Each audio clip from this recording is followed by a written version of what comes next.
देखिए, एक और चीज़ ध्यान में रख लें, जो शायद पाकिस्तान के लोगों को पता नहीं है, और जिनको पता है वो चुप रहते हैं। IMF का जो प्रोग्राम होता है ना, वो कोई इकोनॉमी वाला प्रोग्राम नहीं होता है, वो एक सियासी प्रोग्राम है। वो डिपेंड करता है, उसके जो कंडीशंस हैं वो डिपेंड करता है कि आपके ताल्लुकात जो IMF के जो मेजर शेयर होल्डर हैं उनके साथ कैसे हैं। अगर उनके साथ आपके ताल्लुकात अच्छे हैं, आप उनके एजेंडे पे काम कर रहे हैं, तो IMF वाला अपनी आंख और कान को बंद कर लेगा। अगर आप उनके एजेंडा के मुताबिक काम नहीं कर रहे हैं, तो वो उनका आंख और कान पीछे की तरफ चला जाता है। They will become very ruthless. ठीक है, तो जो आप जिस पीरियड का जिक्र कर रहे हैं 2013 से 2017 तक का, 18 तक का, मेरे नज़दीक वो IMF का प्रोग्राम नहीं था। Let me repeat with all confidence के साथ मैं कह रहा हूं, that was not an IMF programme.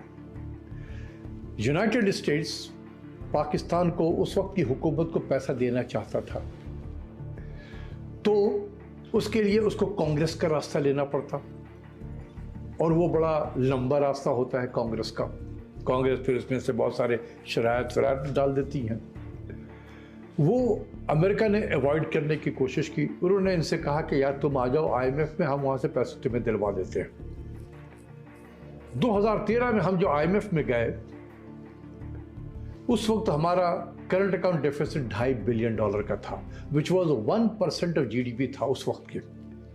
And this is the most ideal condition for any developing countries to be in, कि जिसका करंट अकाउंट डेफिसिट $2.5 बिलियन का है। उसको कोई इशू नहीं था IMF में जाने के लिए। IMF में तो उस वक्त जाते हैं जब आपका करंट अकाउंट डेफिसिट बहुत हैवी हो और आपकी डेट की पेमेंट भी बहुत हैवी हो, आपके पास डॉलर नहीं है, तो फिर आप जाते हैं डॉलर की खातिर। उस वक्त कोई इस किस्म की कैफियत नहीं थी, लेकिन वो गए क्योंकि उनको कहा गया था कि वो उधर से आ जाओ, हम तुम्हें पैसा दिला देंगे। इसलिए मैं कहता हूँ कि that was not an IMF programme, क्योंकि वो प्रोग्राम के जितने भी रिव्यू होता रहा वो लॉन्ग डिस्टेंस होता था, वो सब दुबई में होते थे मीटिंग उसकी। जो दार साहब ने कहा उन्होंने आमना सादा ना कर दिया। बहुत सारी चीज़ें ऐसे हमने उसमें की है जो मैं डिटेल में नहीं जाना चाहता हूँ।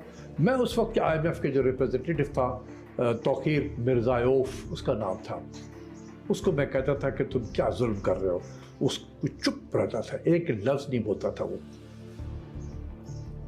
तो मेरे नज़दीक वो प्रोग्राम नहीं था, क्योंकि हमने 15 वेवर लिए थे एक प्रोग्राम में। It is unprecedented in the history of the IMF कि एक प्रोग्राम में जिसने 15 वेवर दे दिए हो।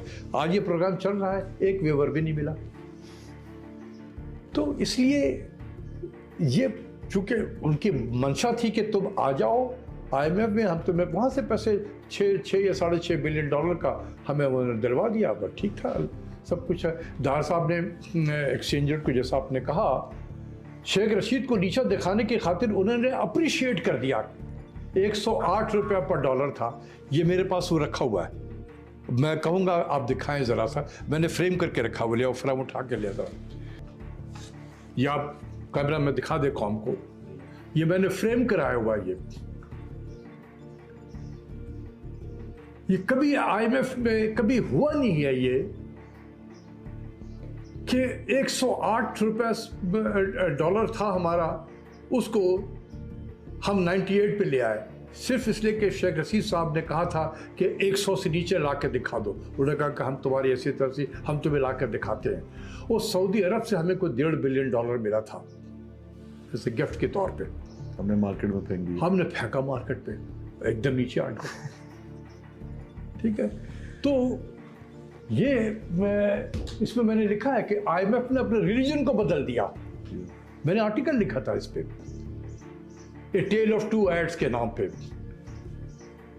ठीक है, एक उस जमाने के एप्टमा वालों को हमने फोर्स किया कि हम एक्सचेंज रेट को नीचे ला रहे हैं, तुम एक ऐड दो अखबार में कि वो तारीफ करो। उन बेचारों ने तारीफ कर दी, ज़बरदस्त काम किया, ए टेल ऑफ टू हेड्स, मेरा आर्टिकल भी था उस पर। उसके बाद क्या हुआ, 2 हफ्ते के बाद उनकी जान निकल गई, क्योंकि जब $1 लाते थे तो 108 रुपये मिल रहा था, अब वही $1 कमा के ला रहे हैं, उनको 98 मिल रहा, उनको नुकसान होने लगा। उन्होंने फिर शोर मचाया,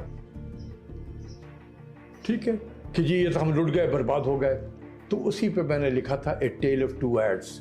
और मैंने फिर उस वक्त के जो लोग थे एप्टमा के करता धरता, मैंने उनको जब कॉल किया, उन्होंने कहा सर हमारी मजबूरी थी, हम पे बहुत प्रेशर डाला गया था कि हम ये ऐड दें, ये दूसरा ऐड हम इसलिए दे रहे हैं कि जी हम मारे गए हैं इसलिए। तो इस किस्म की पॉलिसीज़ तो हम करते रहे हैं जो हमें नहीं करना चाहिए। देखिए, एक तो ये है कि उन्होंने ज़बरदस्ती नीचे ले आए और इसलिए मैंने उसको फ्रेम कराया, और ये मैंने IMF के लोगों को भी भेजा था, इस फ्रेम की तस्वीर बना के जितने भी उस वक्त के करता धरता थे सबको भेजा। मैंने कहा ये बताओ वेर तुमने क्या अपने रिलीजन बदल दी है? जिस तरह से कोई हिंदू से मुसलमान हो जाए या मुसलमान से हिंदू हो जाए, रिलीजन तब्दील हो रहा ना। IMF का रिलीजन चेंज हो गया। IMF के प्रोग्राम में रहते हुए कोई मुल्क उसकी करेंसी अप्रिशिएट हो जाए, 108 से 98 पे आ जाए, ये सिंपली अनथिंकेबल है। ये उसी वक्त हो सकता है कि IMF अपने रिलीजन को चेंज कर दे। इसीलिए मैंने इसमें लिखा भी था कि क्या IMF ने अपने रिलीजन को बदल दिया।